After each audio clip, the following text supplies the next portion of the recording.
નમસ્કાર વિદ્યાર્થી મિત્રો આજે આપણે આ વિડીયોની અંદર ધોરણ 2 પ્રજ્ઞા અધ્યયન સંપુટ વિષય ગણિતનું પ્રકરણ 2 મજાના આકારોની વાત કરવાના છીએ। તો મિત્રો અહીંયા પ્રજ્ઞા અધ્યયન સંપુટ ધોરણ 2 વિષય ગણિતનો એકમ બીજો મજાના આકારોની વાત કરવાના છીએ। તો અહીંયા એમનું સંપૂર્ણ સોલ્યુશન છે। જોઈએ આપણે એમનું સોલ્યુશન। માહી અને મમતા ગરબા મહોત્સવમાં જાય છે ત્યાં તેમણે સંગીતના વિવિધ સાધનો જોયા। માહી મમતાને પૂછે છે આ કયા સાધનો છે, તો ચાલો આપણે સાધનો ઓળખવામાં તેને મદદ કરીએ। તો અહીંયા ગરબા મહોત્સવનું સરસ મજાનું ચિત્ર છે।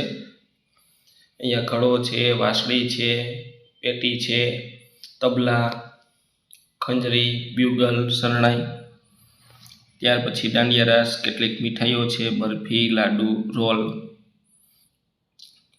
બરાબર છે। અહીંયા તમારે બધા ખાનામાં 22 લખવાના, પેજ નંબર। હવે ચિત્ર જુઓ અને જવાબ આપો। ચિત્રમાં શું દેખાય છે? તો જવાબ, ચિત્રમાં બાળકો, સંગીતના સાધનો, ગરબા અને મીઠાઈ અને ટેબલ દેખાય છે। આટલી વસ્તુ આપણને ચિત્રમાં દેખાય છે। તો મિત્રો વિડીયો સારો લાગ્યો હોય તો આપણી ચેનલ મેથ્સ બાય પંકજ કાપડિયાને સબસ્ક્રાઈબ કરો, જેથી આપણે આ રીતના પ્રજ્ઞા અધ્યયન સંપુટના સોલ્યુશન મૂકીએ તરત જ તમને મળી જાય। આગળ વધીએ। ત્યાર પછી બીજું, મટકાનો આકાર કેવો છે? મટકાનો આકાર ગોળ છે। ત્રીજું, ટેબલ પર થાળીમાં શું છે? ટેબલ પર થાળીમાં લાડુ, બરફી અને રોલ છે। ચોથું, ઢોલનો આકાર કેવો છે? ઢોલનો આકાર નળાકાર છે। પાંચમું, શરણાઈનો આકાર કેવો છે? શરણાઈનો આકાર શંકુ આકાર છે। ત્યાર પછી આગળ વધીએ તો આગળના પાના પર આપેલ ચિત્રમાંથી નીચે આપેલ આકાર જેવી વસ્તુ કે સાધનનું ચિત્ર દોરો। તો આપણે ગરબા મહોત્સવનું ચિત્ર જોયું, એમાંથી જે લાગુ પડતું એવું ચિત્ર દોરવાનું છે। તો અહીંયા લંબઘન છે એટલે આપણી હાર્મોનિયમ પેટી। તો હાર્મોનિયમ પેટી છે એનું ચિત્ર મળતું આવે લંબઘનને। હવે અહીંયા ગોળ, તો ગોળમાં આપણે આ જે માટલું છે ગોળ છે, બરાબર। ખંજરી પણ ગોળમાં આવે છે એટલે આપણે માટલા ચિત્ર દોર્યું છે। અહીંયા પેજ નંબર 23 લખવાના। ત્યાર પછી આગળના પાના પર ચિત્રમાંથી એના જેવું વસ્તુ નળાકાર, તો આ નળાકાર ઢોલ છે। જો આ રીતનું તમારે અહીંયા ઢોલનું ચિત્ર દોરવાનું છે।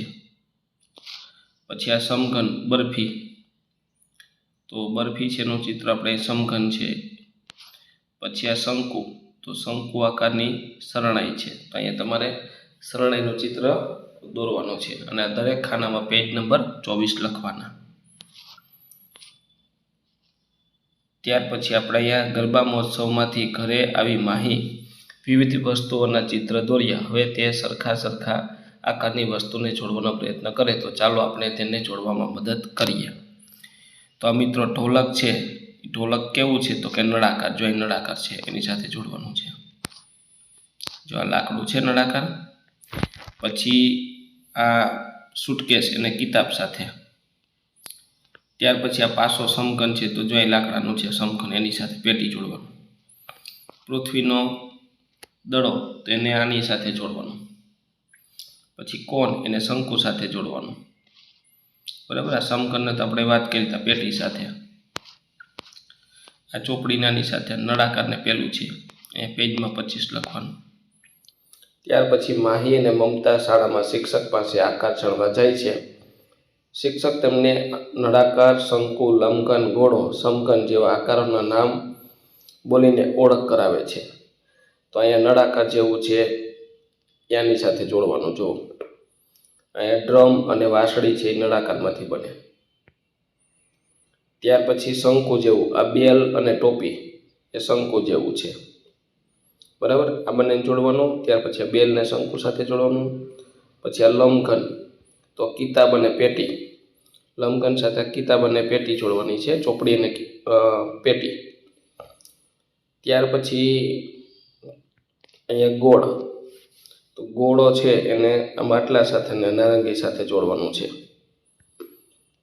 પછી આ સમઘન, તો સમઘનને અહીંયા આપ્યું છે જોડવાનું, અને જો અહીંયા પેટી છે સમઘન, આની સાથે સમઘનને જોડવાનું અહીંથી અહીંયા આ રીતનું. ત્યાર પછી આ શંકુ છે, છેલ્લું નીચે આપણને જોડેલું આપ્યું છે શંકુ સાથે આ રીતનું શરણાઈ અને કોણ. તો આ રીતનું તમારે જોડતું જાણ ફરીથી બતાવી દઉં આ બંને. ત્યાર પછી નળાકારને ડાગલાની ટોપી, ત્યાર પછી લંબઘન સાથે ચોપડી અને પેટી, ત્યાર પછી ગોળા સાથે માટલું નારંગી, શંકુ સાથે આ, અને સમઘન સાથે અહીંયા ને ઉપરનો પાસા જેવું છે તે. ત્યાર પછી કહો હાર્મોનિયમનો આકાર કેવો છે, તો લંબઘન. બરાબર, આપણે બાજુમાં લંબઘન લખ્યું છે. બીજું આઈસ્ક્રીમના કોનનો આકાર કેવો છે, શંકુ. તો અહીંયા બંને જવાબ લખવાના છે, લંબઘન અને શંકુ. આ રીતના જવાબ તમે અહીંયા લખી શકો છો. ત્યાર પછી અહીંયા ઉખાણા. આકારમાં હું લંબઘન, તો લંબઘન જેવું તમને દેખાય, ભૂસવાનું એનું કામ છે. પેન્સિલ મારો ભાઈબંધ, જટ બતાવ મારું નામ. તો આપણે પેન્સિલથી સાફ કરવામાં કેનો ઉપયોગ કરીએ છીએ, રબર. એનો આકાર લંબઘન જેવો છે. એક છેડો અણીવાળો, એક છેડો ચપટો, પાઇપ જેવો આકાર મારો, લખવું મારું કામ, તો કહું મારું નામ. તો અણીવાળો છેડો કોનો હોય છે, પેન્સિલનો. બરાબર, અને ચપટો હોય છે, પાઇપ જેવો આકાર હોય છે, લખવાનું કામ છે. પેન્સિલ અથવા બોલપેન પણ આવી શકે. ન કોઈ ખૂણો, ન કોઈ બાજુ, ચારે બાજુ ગોળ, ગબડાવું તો ગબડું, દોસ્ત મારો બેટ, બોલો ભાઈ કોણ. તો એક પણ ખૂણો ને એક પણ બાજુ ન હોય ને ગોળ ગોળ હોય તો દડો. બેટ સાથે આપણે રમીએ છીએ એટલે જવાબ આવશે દડો. ત્યાર પછી પ્રવૃત્તિ. વર્ગખંડમાં જઈ બે મિત્રો માહી અને મમતા વસ્તુ એકઠી કરે છે. માહીએ ગોળાકાર અને શંકુ આકારની વસ્તુઓ અને મમતાએ સમઘન અને લંબઘન આકારની વસ્તુઓ ભેગી કરી છે. તે વસ્તુઓ નીચે મુજબ છે. માહીએ ભેગી કરેલી વસ્તુ પર રાઈટ અને મમતાએ ભેગી કરેલી વસ્તુ પર ચોકડી મારવાની છે. તો જો માહી આ રીતની રાઈટ કરેલ વસ્તુ છે, દડો, ટમેટું, સમઘનની પેટી, પછી સમઘનનો પાસો, પછી દડો. બરાબર, આટલું માહીએ ભેગું કર્યું છે. ચોકડી મારી છે એ મમતાએ, તો ગાજર, ટોપી, માચિસ બોક્સ, ફુગ્ગો અને લાકડાનો સમઘન. આ રીતનું તમારે સાચું ને ખોટું કરવાનું છે. ત્યાર પછી માહી અને મમતા શાળામાંથી ઘરે જતા રસ્તા મીઠાઈની દુકાન પાસે ઊભા રહે છે. વર્ગખંડમાં શીખેલા આકારો તેમને મીઠાઈમાં દેખાય છે. માહીને પેંડામાં નળાકાર દેખાયો. પછી બંને સરખીઓ મીઠાઈમાં જુદા જુદા આકાર શોધવાનો પ્રયત્ન કરે છે. તો ચાલો આપણે તેમને મદદ કરીએ. તો જો આ રીતના આકાર છે મીઠાઈના. બરાબર, એ ચિત્ર તમે જોવો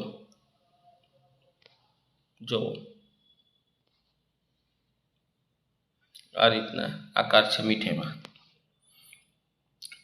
હવે ચિત્ર જુઓ ને જવાબ આપો. પેલું, બરફીમાં કયો આકાર દેખાય છે, તો લંબઘન. લાડુમાં ગોળ અથવા ગોળો. ત્રીજું, સૌથી વધુ કયો આકાર દેખાય છે, ગોળો. તો આ રીતનું તમે જવાબ લખી શકો. ત્યાર પછી માહી અને મમતા ઘરે જઈ વિવિધ આકાર પ્રમાણે મીઠાઈ દોરે છે. ચાલો આપણે કોઈ એક બે મીઠાઈ દોરી તેમાં રંગ પૂરીએ. તો જો આપણે મીઠાઈ દોરવાની છે, આ સમઘન. તો આપણે આ રીતની મીઠાઈ દોરી જુઓ, બરફી. બરાબર, સમઘન. પછી ગોળ, તો આપણે લાડવા દોર્યા, જાંબુ દોર્યા. આ રીતના તમે જાંબુ દોરી શકો. બરાબર, બે આકૃતિ થઈ. ત્યાર પછી આપણે જોઈએ ત્રીજી, નળાકાર. તો નળાકાર છે ઓલા રોલ, મીઠાઈની દુકાનમાં હતા રોલ. આ રોલ છે એ નળાકાર જેવા છે. રેડી, આ રીતનું તમારે દોરવાનું છે. ત્યાર પછી શંકુ, તમે બધા ખાઓ છો આઈસ્ક્રીમનો કોન. આઈસ્ક્રીમના કોન છે આ રીતના શંકુ આકારના છે, તમે દોરી શકો. ત્યાર પછી લંબઘન. તો લંબઘન છે આ રીતની જે મીઠાઈ છે ઢેફલી બરફીની, એ આ રીતની તમે લંબઘન દોરી શકો છો.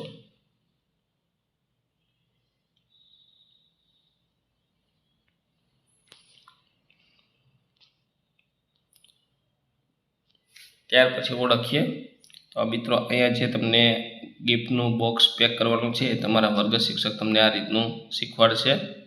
કઈ રીતનું પેક કરવું છે, જો આ રીતનું છે, બરાબર. સ્ટાર, ચોંટાડે, થર્મોકોલની ગોળી, કાતર ને બધાનો ઉપયોગ કરી આ રીતનું ગિફ્ટનું પેકિંગ તમને તમારા વર્ગ શિક્ષક ક્લાસમાં પ્રવૃત્તિ કરાવશે. આ રીતનું પેકિંગ કરતા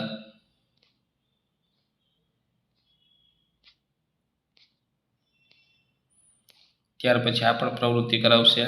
નળાકાર બનાવવાનું. એક ચોરસ કે લંબચોરસ કાગળ લો અને ગોળ વાળી કિનારી પર ગુંદર લગાડી ચોંટાડી દો. આ આકાર નળાકાર છે. આવી પ્રવૃત્તિ તમારા વર્ગ શિક્ષક તમને કરાવશે ક્લાસરૂમમાં.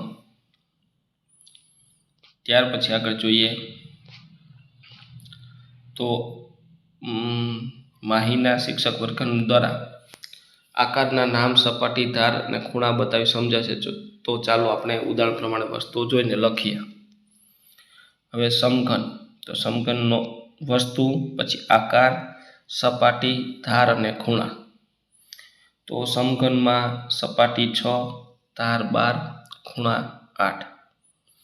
લંબઘનમાં સપાટી 6, ધાર 12, ખૂણા 8. પછી ગાજર છે એટલે શંકુ આકારનું છે, તેમાં સપાટી 2, ધાર 1 અને ખૂણો 1. ત્યાર પછી નળાકાર, એમાં સપાટી 3, ધાર 2, ખૂણો 0. ત્યાર પછી ગોળાકાર દડો છે, એમાં સપાટી 1, ધાર 0 અને ખૂણો 0. લંબઘનમાં 6 સપાટી, 12 ધાર અને 8 ખૂણા.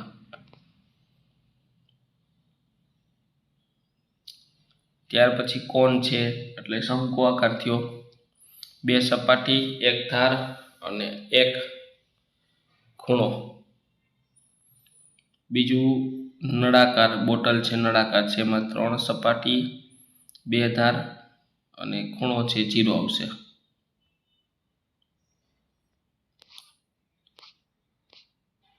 મિત્રો, વિડીયો સારો લાગ્યો તો આપણી ચેનલ મેથ્સ બાય પંકજ કાપડીને સબસ્ક્રાઈબ કરવાનું ભૂલવાનું નથી. ત્યાર પછી પ્રવૃત્તિ આપી છે. વર્ગખંડમાં જુદા જુદા આકારની વસ્તુ એકઠી કરો. જૂથના કોઈ પણ એક વિદ્યાર્થીની આંખ ઉપર પાટો બાંધી વસ્તુને સ્પર્શ કરાવી તેની ઓળખ કરવા કહો. તે વસ્તુનો આકાર કેવો છે તેનું નામ બોલાવવા કહો. વસ્તુના સપાટી, ધાર, ખૂણાની સંખ્યા બધાને કહો અને અન્ય વિદ્યાર્થી પાસે પ્રવૃત્તિ કરવાની છે. તો આ રીતની આકૃતિ બતાવી તમારા વિદ્યાર્થીને ઓળખવાનું કહેવાનું છે. શંકુ છે, લંબઘન છે, ગોળાકાર છે, શું છે તે. તો મિત્રો, આ તો આપણું ધોરણ 2 વિષય ગણિત પ્રજ્ઞા અધ્યયન સંપુટનું આપણે સરસ મજાનું સોલ્યુશન જોયું. મિત્રો, આવા સંપૂર્ણ સરસ મજાના સોલ્યુશન મેળવવા માટે આપણી ચેનલ મેથ્સ બાય પંકજ કાપડીને સબસ્ક્રાઈબ કરો અને આ વિડીયો તમારા મિત્રો સાથે શેર કરો.